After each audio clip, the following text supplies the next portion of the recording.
Hey everyone, we're going to talk about cats today. Magic. Catnip. Death. Idris Elba's butt. Just kidding, guys. We are obviously not talking about cats. So we are, of course, talking about Star Wars. Yeah, it's in the it's in the title. Here's what we're going to do. We're going to talk about the movie, our surface level thoughts, then we're going to Deep dive. We're gonna ride the wave. We're going into the unknown zone. We're gonna hang 10 in the spoiler zone. We are on the highway to the spoiler zone. So just get ready. I guess we should explain the plot, right? Oh yeah, let's do that first. Palpatine has returned. He's back. There's no setup in 7 or 8 about him at all. He has decided that he wants Kylo Ren to go after Rey. And that's the plot of the movie. And the Resistance is still trying to figure out how to stop the dark side, basically. The First Order. Kylo and Rey are still struggling with the dark and the light. And they don't know where they're at. And they're kind of in the middle, and they're still connected. So that's where we're at. Just call me Ben Solo because I'm conflicted. It's tearing me apart, this movie. You're tearing me apart, Star Wars! Oh, hi, Ben. There are good parts about this movie that I like, which I will go into, but I can't go into too much. And there are things about this movie that just don't make sense. It totally ignores The Last Jedi, which I love The Last Jedi. There were maybe 3 things where like, okay, that's from The Last Jedi. It doesn't feel like a movie. It feels like we're ramping up to a final battle. I heard someone say it best that this movie feels like 2 movies that they were like, ooh, we didn't like this.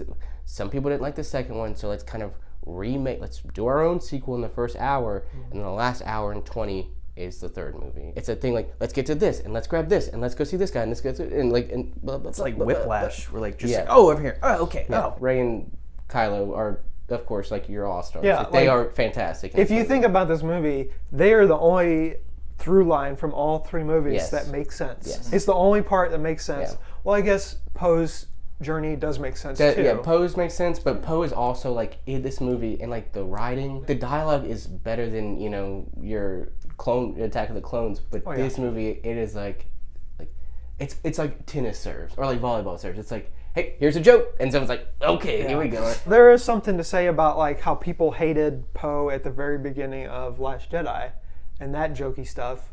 But that's different from this. This seems like corny. Yeah. That just seemed like they were. I didn't I didn't like it. I didn't like it, but they were they're trying something. Yeah. As a Star Wars fan, there are things that like it checked boxes. It checks a lot of boxes, but they do it in a way. It's not like an Avengers Endgame way. No. It's not like it doesn't service the plot. Some of it's just like Star Wars, right, guys? It's fan service without plot. Yeah. And so it's fan service they didn't earn the fan service. Yeah, exactly. Endgame was fan service, but they built you so much goodwill and trust with Infinity War that you're like, okay, I'm fine with this all being fan service, but at the same time, they still sold us the story. Yeah, I know there's supposed to be a beginning, middle, and end, but that middle and end, they're supposed to work together.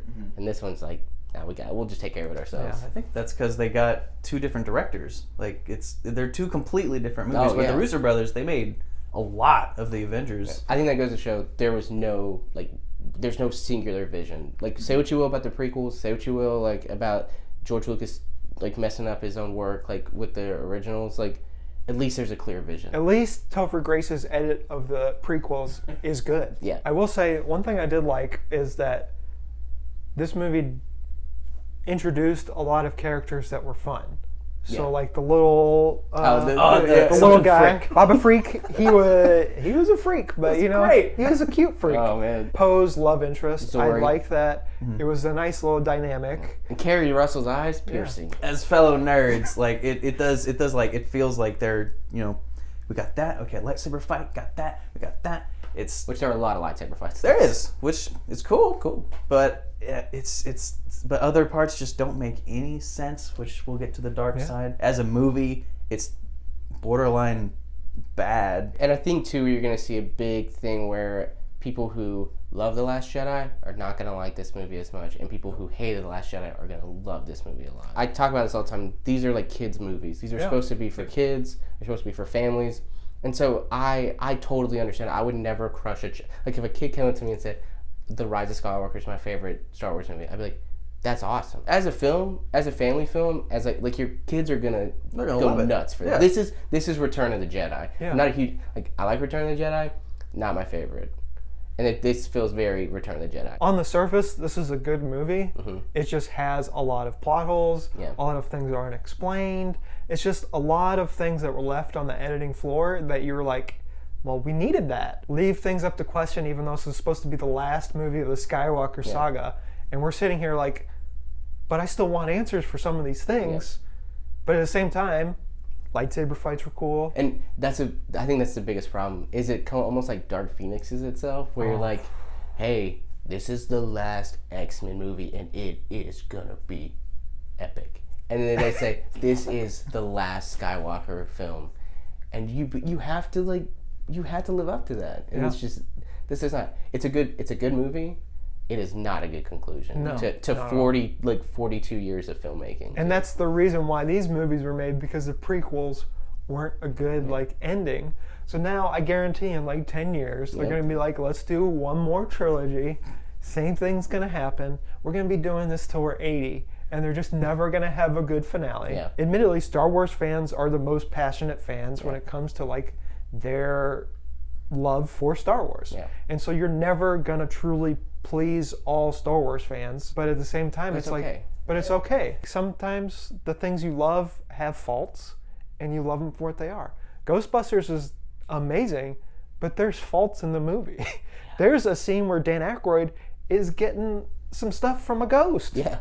So I mean, you just got to be prepared for the things you love sometimes suck. Yeah. It's just there's no perfect movie. Yeah, So exactly. I think it's time to go to the dark side, guys. So let's get to the spoiler zone. Let's ride that Palpatine wave in. I am Maverick, and we're there. I don't know why I keep jumping to top end. I don't know either, because it's coming out soon, coming out. and we're paid, sponsored by Top Gun Maverick. This Star Wars episode has been brought to you by... Thanks, Tom Cruise. Senator Palpatine had sex. He did it. He did the thing. Yep. And that's the main plot of this movie. But it doesn't really come into effect until an hour into the movie. Nope. We went to that point that no one wanted. We didn't want Rey to be someone connected. We wanted her to be nobody, because like you said in your Defense of Last Jedi, you guys should watch that video, is she's the surrogate for the audience. Yeah. We want to see this saga through her, the finale through her. We want to be her. The things that happened in the Last Jedi feel like got cheapened because J.J. Abrams and Disney were like, hey, people didn't like that stuff, so we're just going to change it and but the problem is they made her more powerful, and people were wanting, they wanted her to have some weaknesses, and Last Jedi set that up. And not only does this Emperor thing, negate what Rian Johnson did with her parents, it negates Snoke too. Yeah. That he was just some pointless villain. It makes his death even worse. Yeah, and then it just it's oh, hey, by the way, I was pulling the strings the whole time. Yeah. You're It was a why? clone or something? I was I don't know. All the things that the people didn't like about Last Jedi that they complained about, they went and made it worse. Yeah. They just made those things worse. They didn't solve any of the problems. Rey's a great character. I love her. And her journey in all three movies makes sense, but we didn't need her as Palpatine's granddaughter. Yeah. Ben, great journey, but we didn't need him trying to kill Palpatine. Which doesn't make any sense to me. From the crawl, it's he's worried that someone's gonna take his power. And I'm this is a kid who worshipped Darth Vader. Yeah.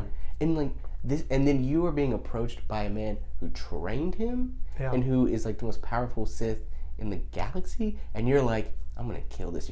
There's not even there's not even a transformation from the get-go. Yeah. He tells Rey, "Let's go kill Palpatine together." I'm why are you at 100 from the get-go?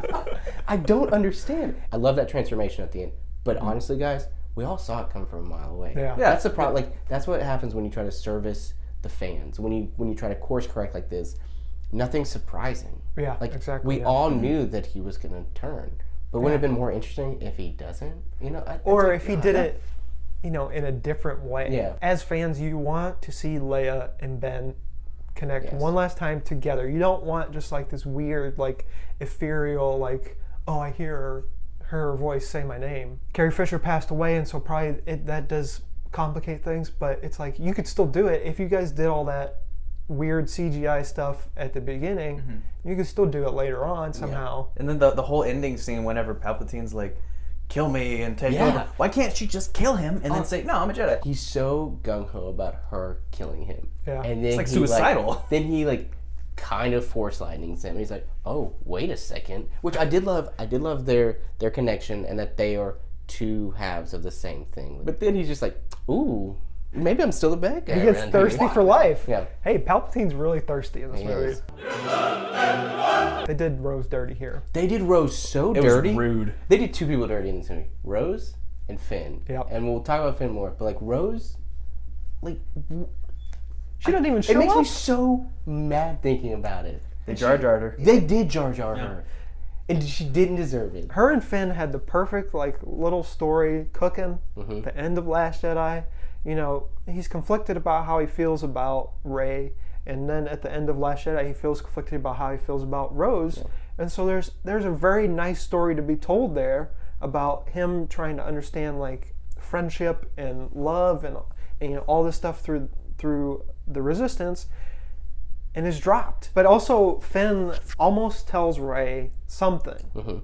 We never figure out what it is. Nope, never. To leave that on a cliffhanger in the supposed last movie is bizarre. Is it lazy? Did they forget about it? Did they cut it? That's what I hate about Finn in these. I don't hate the character of Finn. Yeah. What they did to him is they just said he just feels like an afterthought for a lot of the. He is there to, I gotta go get Rey. I gotta make sure Rey's cool.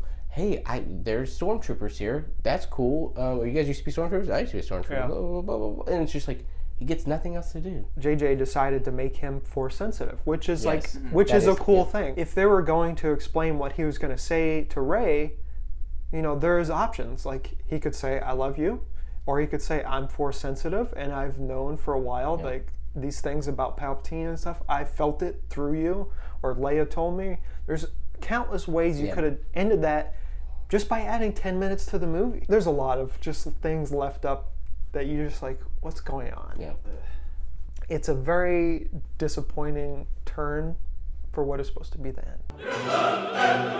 So the Force Heal, which was introduced in The Mandalorian by Baby Yoda. Disclaimer, it may have been introduced in some other video game, book, comic book. Who knows? Who knows? But most recently, it is in this week's episode of The Mandalorian. In pop culture, Yes. it's because of Baby Yoda. Yes. Thanks, Baby Yoda. In this movie, JJ had to have seen that or saw it somewhere, and he was like, interesting. And then he just goes overboard with it. He's like, I'm a Force Heal everything. And it makes sense, logically. It works at the end. It works at the end, yes. Because there's a cost to it. I don't want to give everything away, but I think Lando's great. I think they really used him well. It doesn't feel too much. Doesn't feel forced. It doesn't. It's not like they try to make him a bigger character than he was in the originals, too. But there is a weird scene at the end. There is a weird scene. Was he hitting on her? There's three things it could have been. He's hitting on her, which would have been gross. He's her dad, which is very weird because they never talk about it. Or that he is just being like, hey, what's your story? Let's go find it. And I think it's supposed to be the last one. Yeah. Because he even says, there's a great moment where Oscar Isaac Poe, and he's like, what do we do? How did you do? He's asking Leia after because she passes in this, and she's like, how did you do it? Were you even ready? And Lando's like, none of us were. They've done a great job about not leaning too heavily, besides Palpatine, on the old movies. And say, they come in, they drop a little knowledge, they give a little experience and a little advice, and they say, okay, we are not the main story. If there's anything that we've learned from Game of Thrones, from things like The Office, things just pop culture that it rides high, How I Met Your Mother, and then it just dies at the end, who can't stick the landing, it's don't listen to the fans. Yeah. Listen to the fans up to a point. Yes. Too much fan service will ruin things. Yeah. And there are moments where the fan service works. There's it's the part that everyone's going to be talking about near the end. I don't want to give it away, but it's that really they could have overdone it. They could have made it awful, and they could have just been like, Star Wars, guys. But it's just, it's good, and it's a really nice emotional moment. I think it's because of the acting. Yes. But that scene could have been ruined because of the acting, and it could have been bad fan service. Yeah. But since we have so many great actors, we got Daisy Ridley, we have Adam Driver, Boyega, we got Oscar Isaac. You know, you just go down the line. Yeah. It's thankfully there are great actors and actresses in this movie where some of the fan service feels earned. Yeah. But if you got some bad actors in there, it just would make the fan service even worse. It's still Star Wars. There's still emotional parts to it.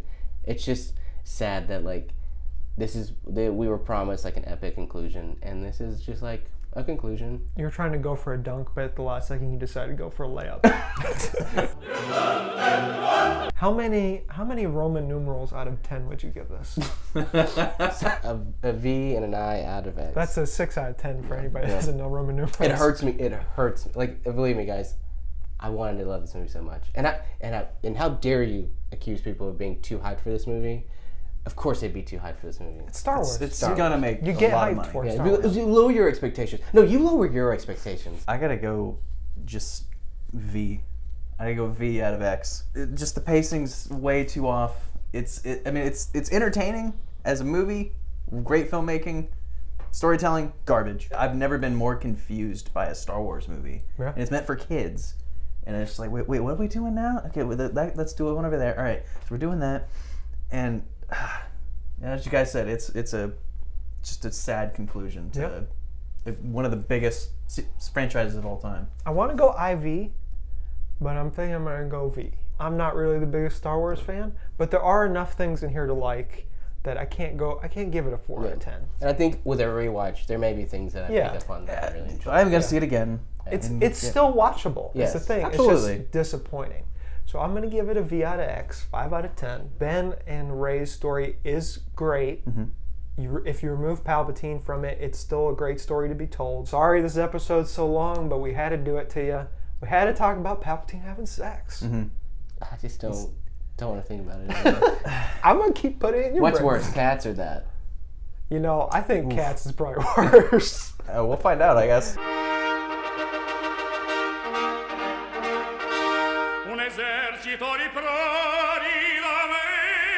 Senator Palpatine had sex.